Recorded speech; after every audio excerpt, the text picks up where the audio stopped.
I think the podcast is starting, by the way. Oh, don't say that. We're definitely going, though, yeah. I like it this way. I've done some really serious ones. Yeah. And this one, to me, is like a really good opportunity to just, like, have fun. No, I know. Just chat and, like, just do the thing we always do. I've heard you talk a bunch about Anonymous. Is that the book? Yeah. Okay. So I think Bobby and I just think in general, I think this generation is so focused on like how to succeed, what our platform is, how do we utilize what God's given us to like bring into the world, and how many followers and like how many people are alongside, and or even like how many people are you leading to Jesus? Like even like really good things. Even really beautiful things, but like so much of what most of Jesus's life was hidden. And I think we're really missing out on the sacredness of the hidden season. And that book, Anonymous, is like probably been the most comforting. And like, did you read it as well? Yeah. Oh, you did? Yeah, I've read it. Yeah, it's good. After you recommended it. It is comforting. I know what you're saying. Yeah, it's the most like known I've felt by like an author, and the way she writes and responds and everything. But I think so. Yeah, I'm really excited because I feel like so many people are hidden right now and they're frustrated in it, and like frustration and yearning and groaning and like all of those feelings is that's like the closest way you can get to God, because everything else will become quiet. And I think the same with like the valley as well. Totally. Like Right. so many people, want to get through the valley of the shadow of death. I know I have wanted to get through it as fast as possible. Yep. But it's so quiet there. It is so isolated, and sometimes his presence is the only thing that's there, and it's the only thing that you can cling to. So I'm really getting excited for actually like who we're chatting with, and like the people in our life now that we're kind of contending in that same space of like, wow, this is a really sacred space to be in, and I now know what you're going through because I have been through it myself, or I've been like trusted with what the man of sorrows went through, like, or which is just not what we're chatting about much these days, Has your perspective on this changed from 10 years ago? Specifically the achievement part of that. For sure. From like, do you want to? Well, yeah, I mean, I was going to say, I don't think it was ever like even a conscious, like, oh, we're trying to achieve these things. Your life just looks different. Like our life has changed in so many ways, obviously in the last like 5-6 years, because we started having kids and like, we stopped traveling as much as we were traveling. We were part of this movement where like everything we were doing was highlighted and seen on such a massive scale. Going from that kind of world for years, which isn't normal life. It was a beautiful season, but like that is not normal life for most people. So like in the midst of that, we were never thinking like, oh, we're trying to like achieve or accomplish all these things. We were just, trying to be faithful, work hard, and obviously follow and be a part of something that God was clearly doing. Like it was a beautiful thing in so many ways. But to like Lindsey's point, which he's saying, it's like, it makes it even harder once you leave that mountaintop type of a season and then enter the quiet of normal life, or even maybe not even normal, but even just like desert, like hard, silent, not hearing or not feeling like you're hearing God's voice seasons of life. So the like polar oppositeness, of those things can make you feel crazy. And so books like Anonymous for us, I think were so grounding and encouraging. I think too that the word favor has been thrown around so much in our culture. Let's go. This is exciting. Let's dive in. Yeah, this is great. Probably none of like your theological or like professing. I don't know, like. I know that I have a hard time when people say favor's not fair.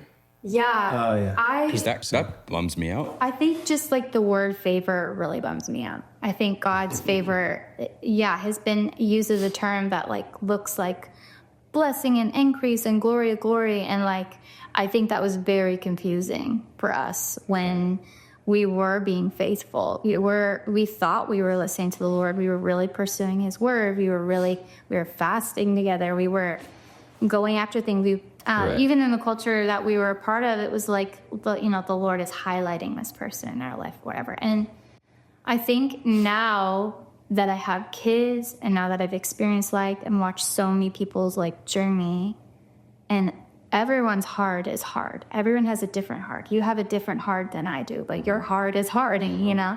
And so I'm like, what is the favor of God when I have like an amazing relationship, but financially we're not there? But then I look at my friend who is really doing amazing financially, but she has lymphoma cancer. So it's like, I think we need to be careful with how we like use that word and in like what the world is seeing. You know what I mean? Because I think just God's favor is just so different. God meets David in the field and calls him his friend. So yeah, I think we're just like pressing into just being a friend of God. And I think there's like been for us too, like such a massive conviction with all of that. And I think books like Anonymous and other things too helped kind of open our eyes to this. But like I've told Lindsey this, where I feel like I'm looking back now on some of the last few years that have been a different type of hard for us. And I've been like, oh man, I feel like I could have stewarded a lot of my heart differently because of the way I've seen things panning out or not panning out.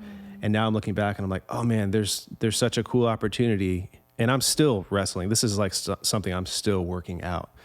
But like realizing that in seasons where it feels like harder than it's ever been, or where it's quieter than it's ever been, or whatever, right? Like realizing that those are actually in their own way beautiful seasons of you to, you know, grow with the Lord. Like there's a different level of intimacy that you can have with Jesus, and don't waste it, basically. Like Lindsey's saying, don't rush through it. And I definitely tend to do that. I don't just rush through it. I, you know, moan through it and cry and just like, you know, all the things. I hate it. But like, it's been just a convicting thing where I'm like looking back like, oh man, there's always an opportunity. And I see moments now where I'm like, oh, I kind of missed, that was a chance for me to, you know, grow deeper or just appreciate, you know, this thing that the Lord was trying to show me or whatever at a different level. And I don't want to miss that. Even when it's hard. Like I want to like dig my heels in and be like, no, God has something just as special and important for me in this really difficult season as he did when I was doing these things that all these people were seeing and recognizing and applauding me for, or, you know, whatever. So remember that scene in The Chosen? Have you seen The Chosen? Yeah. Oh, I haven't seen the whole thing. I've seen parts of it. So there's this scene in The Chosen where Matthew is following Jesus and they're writing Sermon on the Mount together. He's like confused the whole time. Like while he's like, I am in, I don't know if it's this episode, but I am in the episode right before Jesus delivers the Sermon on the Mount. Okay, well, spoiler alert. Which is my claim to so fame. good. Sermon on the Mount has been something that we've clung to. It's just been a compass, I guess. But that's what's so cool about this scene is Matthew was like following around Jesus, and Jesus was kind of like sharing like, blessed are those who are like the poor in spirit, the brokenhearted. That's like, yes. And Matthew's like writing it down. He's like, okay. And I think he's like, I think he maybe asks like, well, what is this? Like, is this a sermon? Is this a, like, he's trying to ask, like, what is this? Or what is this lane called? And he's like, it's a map. You'll always be able to find me. And I'm like, oh my gosh. Like, not that I want to feel the kind of pain or like heartbreak that I've gone through, but like, I know how to find him when I am brokenhearted, when I'm poor in spirit. Poor in spirit, yeah. And, that there's just been so much connected to that for us now of like, oh man, actually one of the coolest revelations I had about like 2.5 years ago. It was actually one of the last things I was able to tell my mom. She was really going through it, and she was asking me like, what is hope for you? What is hope? And I was like, I just heard this thing that the verse, those who wait or hope in the Lord, that word in Hebrew actually means entwined to. So that verse actually, it's the word is kava in Hebrew. So those who wait or hope in the Lord, kava, it means that those who are entwined to him. So sometimes hope, I think sometimes we feel hope is this joyful, boisterous, optimistic, I'm hopeful, you know, like it's a loud, like physical response when it really is a clinging to and an intimacy with Jesus. Yeah. And that was so moving for me because when I was sharing with my mom, I was like, Mom, all you have to do is be entwined to him, one foot in front of the other. That's all it is, you know, and you'll feel hope by just feeling his closeness. I've been so, I can't believe the years that we've gone through, some of the things we've been through, but I cannot doubt his closeness. I love hearing you guys talk about this because every religious tradition has different names for it, but they all have this season of the desert or the valley. And even in pop culture, that's a thing that's happening now where it's like disappear for 6 months, do this, see what happens. But what people fail to recognize with it is that you don't always have the decision to end it. And so sometimes you get stuck in this thing where you're like, okay, I'm gonna live in this and try to glean everything I can from it. And I'm not gonna use some sort of coping mechanism. Then you don't realize, okay, how do I get out of this? So what does that look like for you guys where day after day, this is where we're at right now? And we're going to be at peace with that, knowing that in the future, this is going to look differently. But for today, for tomorrow, we're not trying to climb our way out of it. So we had the opportunity to go to Israel, and we actually still have it up there. But we went to En-Gedi. The same at like? Yeah, you talk about where David hit. I all of a sudden was like, is that from the lead? But yes, En-Gedi, when... I think that's right. The cave where David hid from Saul. All of your theological people are going to be freaking out. Trust me, no one theological's listening. None to of his this people podcast. listening are theological. Okay, Israel is crazy because you get like crazy desert next to like wild lush, like it's wild. We were in En-Gedi and it was so amazing to just like look back on the miracle of like what this spring actually meant to people, like the physical response to like, there is a spring in the desert. And I think for me, at first I was like, oh my gosh, this is like an outpouring, success again. Totally. You're always connecting outpourings, abundance, blah, blah, blah to that. I now, whenever I see that, I was like, that's our water. It's what we live on. The sound of it is peace. Everything about water in the desert is like replenishing. And so I'm now trying to find a replenishing in this season, or like not being survival mode in a bad way, but like, how do I survive this well? How do I suffer well? And now with kids, like how can we teach our kids that like we don't want to be like depressed parents. So like how do we like hang here and find the spring miracle of life here, you know? I think there's also something to be said for like, sometimes suffering well is just suffering. Sometimes surviving well is just surviving, and that is doing it well. Right. And exactly. Suffering can also just be bad, like it hurts and it can suck. And that's but it doesn't okay mean too. that you have stepped out of the will of God. Exactly. I think that's another thing in like just, I don't know, Christian culture, whatever you want to call it, where it's hard to like really talk about it or like be okay with it. Kind of like a lot of like mental health stuff too, where it's just like this taboo subject for so many people, but it's like one of the most common things we all walk through in life. And yeah, suffering well, I think that's what we're saying. It's like, it just means, you know, being okay, being in that season of suffering and like still knowing that God is good in the midst of it and not just trying to get out of it. And I think too, like realizing that what we have is enough, you know, that we have everything we need. Doesn't mean we want to just stay there forever and be complacent, but like, and again, I'm telling this to myself because like everything in me struggles with this on a daily basis. Like ask Lindsey. So this is to myself, but like, I don't know, I'm learning. I think I'm just learning, but anyway, hopefully that makes sense. On a practical level, what does just finding water in the desert look like? Well, you know, a huge thing for me, honestly, is getting me off of myself too. Okay. Like not like sitting in it too long. I think that would be kind of opposite of what we're taught is like, make sure you're checking on you. I'm a 2, so I know that I'm naturally not going to like think about myself anyways, but I genuinely think that we all have the gift of encouragement. And if you feel bummed out, I think the first thing you should do is find someone who's doing the exact same thing as you and doing it more successfully or whatever and encourage them. and not in like a disingenuous way at all, but I think if you can react with encouragement out of your place where you're really needing it, or like really dreaming with someone or really helping someone, it helps so much. You getting off of like where you are, how long it's been. And it's funny, like I actually told Bobby, I was like, a good friend of ours actually reminded me, she's like, you kind of remind me of Joseph right now, where you're having all of these dreams for other people, but you feel like you can't find the dream for yourself. And that's been really hard. I wouldn't say that I'm like, just encourage someone. But I'm like,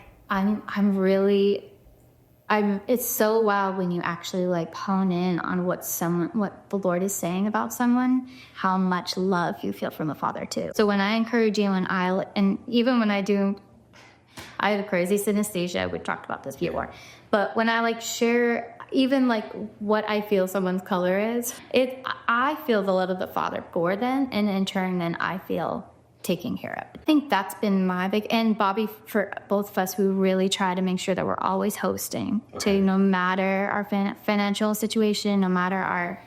Or even just like headspace or like... anything. Yeah, like always making room and finding time to like open our door and open our table. You guys have been married, I just learned this, 17 years. Yeah. Which is crazy. You were 11. I was 11. You were just 11. Wild to think about. You guys started that immediately, or is that something that happened as you got older? I feel Honestly, like... yeah. Yeah, I think we Which is so funny because I can't cook. I couldn't cook. Okay. I don't cook. I mean, I kind of do. We joke. Yeah, I think you cook. You You've did it in the definitely beginning, but you like crushed totally meals. learned and I like didn't know are how to amazing. cook anything. Like literally, I remember waking up our first night when we came back from our honeymoon, and I was like, "Oh my gosh, I'm in charge of dinner." This Italian boy's got to eat. And Bobby loves food. Yeah. And growing up, my mom would like, she was always cooking. Yeah, there's homemade pasta. So I was literally like boiling egg, like she fresh. So, but it was so important to us to always have food. So I started like making little charcuterie boards out of like I just was like, I think this goes together. But I think that food, being on the table or being around food is so important, because I was telling you this earlier. I think that whenever in the Bible there was food brought to someone or there was food on the table, the Holy Spirit was there and presence was like allowed something to happen. And so I just encourage everyone. I think that you are hospitable. You just have to learn to be hospitable. And you have to get to hospitality. I think it's actually like, we've talked about it before. Like, I think it's like we always get lost in like God's calling on our life and like think that it's a vocational thing, think that it's a job, think it's what our gifts are. I finally just realized that it's not that. And our calling is to be encouraging people, loving people, all the fruits of the Spirit. It's like the Church of Acts, you know, what they talk about, where it's like, just take care of people, like take care of the poor, feed people, open your door. It's like that kind of lifestyle and mindset is what you're talking about, and how, no one's off the hook with that, really. We're all called to be that. And who was it? Was it John Mark was saying, like, in the New Testament, Jesus was either going to or coming away. Luke's gospel. Someone said that. Jesus was either going to or coming away from a meal. Yeah. And I think meals are really important to him. And even just, communion in general. I think we just kind of forget what communion would actually back then. Yeah. So anyways, practically, we host no matter the season. And I think it breathes so much life into reminding life, okay, God is here, God is with us. And that's, if you have your compass of like, God is with us, I mean, it's major. And I think too, in Nashville specifically, like we've talked about this before, but we've never been like insecure people or like struggled as much as we have here, which is wild because we've lived in LA, we lived in Portland, we've lived in all these different places, but here it's just like loud, like I'm doing this, I'm with this person, and they're all your buds. And we love them, but you're also like, why wasn't I there? Why wasn't I invited to that? Why wasn't I included in the show? And I think it's really become a thing where I have to keep going back to, no, I'm the encourager. No, not to get in the room. I'm the encourager, not to be like on their social media page or whatever. But I'm the encourager. I get to be hidden in the back and make sure that they know that they're loved. Honestly, for as like wild as social media is, a lot of people are going through it and they just don't talk about it. Yeah. So I'm really thankful for the quiet, no one knows about conversations or texts, that I just make sure that that's my thing. I call those door openers. So it's the people who prep the table and they clean the room and then they open the door for the person to walk through. They don't ever get any of the glory. The door shuts, they leave. Yeah. I think at its core, that's what Christianity is being a door opener. So it's interesting to hear you talk about that. And how do I do this from a pure heart? Yeah. How do I host from a pure heart? Yeah. Even how do you work with someone from a pure heart? You know, like Bobby is so good at that. Like he is so good at like seeing an artist, hearing what they want, hearing what they need, hearing what they're trying to say, and giving a like full blown out demo. Like you're stuck, you know? And I think like, I think it's a really hard muscle to use, but Bobby's really good at that. Sometimes. I still think I wrestle with that too, just like anybody, but. Do you know what I love about this is, so originally, just some context here, Bobby and I did an episode together, and then he was like, I think this would be a lot better if Lindsey came on. And I love that, you're probably the most outspoken person I know about how much you love your husband. And then you're also the same way. You're like, oh, that is my better half. Yeah. That is the coolest thing to see. That's sick. Again, I'm wondering, like, is that something that was always part of y'all's relationship? I think so. And I mean, I think we've grown in it. Like everything in our marriage, we've grown, in different ways. But like, I would say, and we've talked about this so much, like, I think, because people ask us over the years, like, what's your secret? Like, how do you guys stay in love? All those things, right? And we've always said, like, man, just stay best friends. You got to be best friends, and you have to like be selfless, And I think with the selfless thing, it's like putting the other person above yourself, their needs. And I just feel like the more we've done that over the years, it's like the easier it gets. And the more you want to do it. Yeah, okay. And the more you realize they really are better than you. Like, I mean, at least that's how I see Lindsey. Lindsey, your turn. Like, no, but truly, like, the longer I'm married, the more I'm like, she really is my better half. Amazing. It's not just a cliche thing that we say. It's actually beautiful. God's truth. And I think our situation is unique in that we got married so young, but we did have to grow up together. Yeah. We did. And we're not actually for young marriage. We're not like, get through it as soon as you can. Like Lindsey was 19. I see 19-year-olds and I'm like, you are a child. I see 22-year-olds. It's terrifying. Yeah. I mean, we were definitely divinely protected, but also like Lindsey was an amazing, mature 19-year-old. It just wasn't weird, but that's rare. That's very rare. So we're not out there saying like, go and do that, whatever, unless it really is right. Can I go backwards on that question? And can we try to define what a hidden season is? Yeah. Yeah, well, for sure. And I was going to say too, I think to be hidden, in my opinion, is much less challenging than silence and quiet.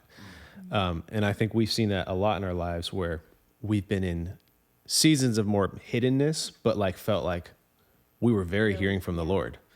Like if you're hearing from the Lord, like it's so much easier to be hidden or seen. Like it doesn't really matter because you're in communion with God. And that really is the most important thing.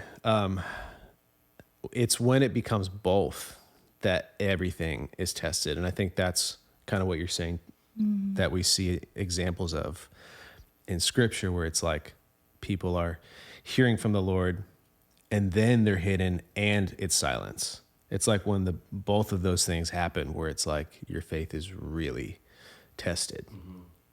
Wouldn't you agree that like, again, I don't even remember what the original question was. But I'm asking about a hidden season because I have this idea in my head that hidden season means we're not getting any accolades.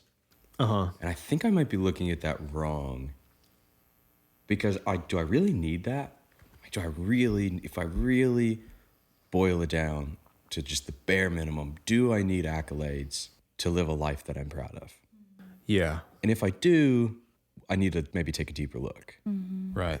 And so I hear hidden season. I'm like, oh yeah, I'm in a hidden season, but the accolades are coming.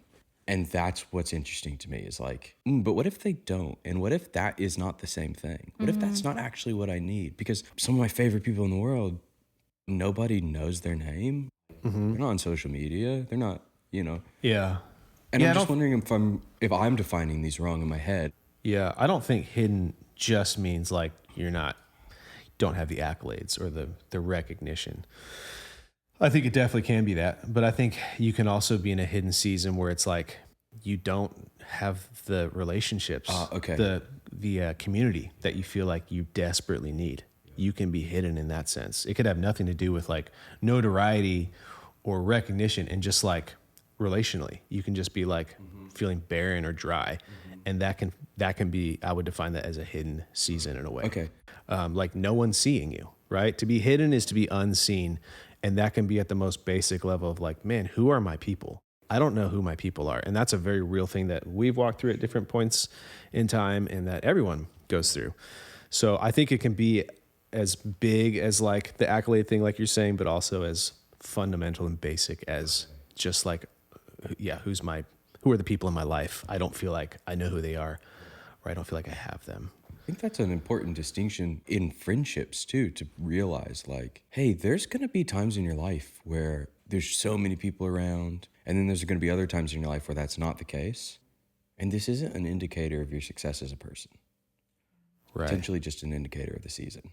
Well, and sometimes going back to what Lindsey was talking about earlier, and we've seen this in our own life, again, I'm just speaking from our own experiences, but like the hidden season where it's like, oh man, like we don't know who our people are. Like we don't know what our church is or whatever, like feeling hidden in that sense. What's the best thing we can do? Well, we know people. Let's invite them over. Let's open our door. Let's make a meal and kind of start again, it's like so basic, but that's one way to not just like stay in this, well, I guess I'm just here in this hidden season, complacent. Cause I don't think that can also get really unhealthy. Well, it can also become kind of addicting. Especially for someone like me, I'm an introvert. Yes. I can easily just chill. I'm in my growing season. Yeah. And then all of a sudden you've just read a bunch of books and you don't really know how to apply them because you haven't seen anybody in a while. Totally. Yeah. Like we've talked about this. We were talking about recently, like Jesus would get away and be hidden and disappear and not be around people. But it would always be for short periods of time. He would always come back and then immediately be immersed around friends and strangers and just people, right? So it was never, and food. Yeah. It was never too extended. No. And I think like if you're lonely, I don't think that's necessarily that's hidden. a different thing. Like I think a hidden is a simplifying, going back to like the water, like what are are you provided all the things? Are you taking care of? Like, does it feel stripped away? Maybe it might be hidden, but are you lonely? You need to invite some people over. I want to go back to the hosting thing. Something does happen when you share food. Yeah. Do you have any thoughts on what that is? I think that God uses the table, and Jesus talks about the table a lot. And I'm curious to know why. Okay. If it's the food, is it the presentation?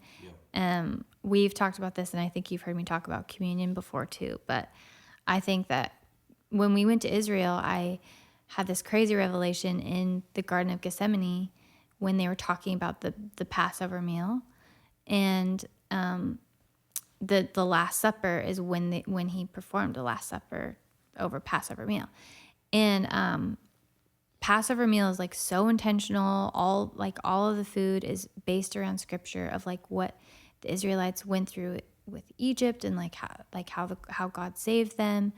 And it's just a remembering of God's faithfulness. And I think, and I don't know, I just feel like when Jesus was breaking bread with his best friends, and all of them knew him to be Jesus, they all knew what he was going to become. But I think he was saying at the table, like, do this in remembrance of me. Look back on God's faithfulness. Remember all that we've done together, all of the miracles, because the next day they were still going to be heartbroken and like completely shocked that he was on the cross. Yeah.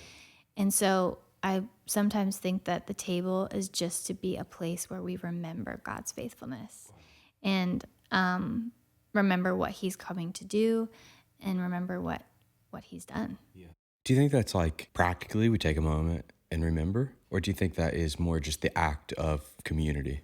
I think that like we get lost sometimes in the emblems, like do this. I think it's beautiful how the church like remembers the blood and the body. Like that is like holy. Like we do need to remember what Jesus did. And I'm definitely not trying to downplay that at all, but I think it's like a setting aside, an intentionality, so community in an intentional space.